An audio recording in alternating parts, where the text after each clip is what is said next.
నేడు ప్రస్తుత పరిస్థితులు అందరూ గమనిస్తే ఒకవైపు ముఖ్యమంత్రిగా రేవంత్ రెడ్డి కావచ్చు, వాళ్ళ మంత్రులు కావచ్చు, వాళ్ళకున్న పదవులన్నింటినీ కూడా వాళ్ళు కిరీటంలా ఒక సోకుగా భావిస్తారు తప్ప ప్రజలకు న్యాయం చేయాలి, సుపరిపాలన అందించాలన్న ఆలోచన మాత్రం ఏమాత్రం కనపట్లేదన్న సంగతి ప్రతి ఒక్కరు కూడా, తెలంగాణలో ఉన్న ప్రజలు ప్రతి ఒక్కరు కూడా గమనిస్తున్నారు.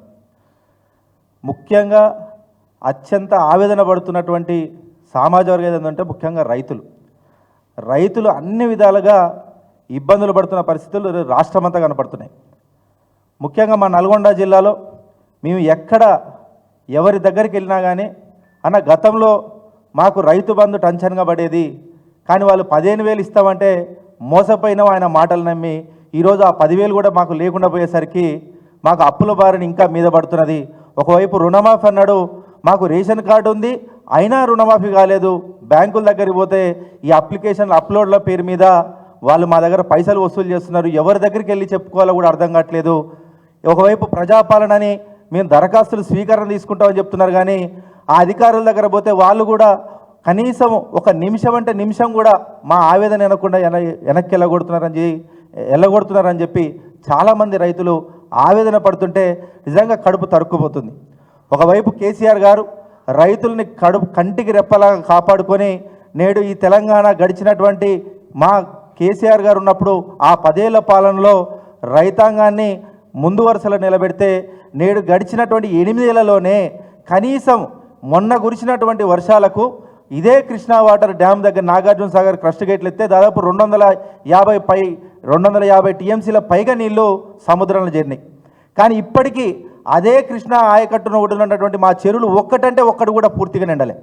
తద్వారా ఏమైంది, నల్గొండ జిల్లాలో ఎక్కువ శాతంగా మొత్తం బోర్ల మీద ఆధారపడి చాలామంది పంటలు పండిస్తుంటాం. చెరువులు నిండలే, భూగర్భ జలాలు ఎండుకుపోయినాయి. తద్వారా అన్ని రకాలుగా ఇబ్బందులు.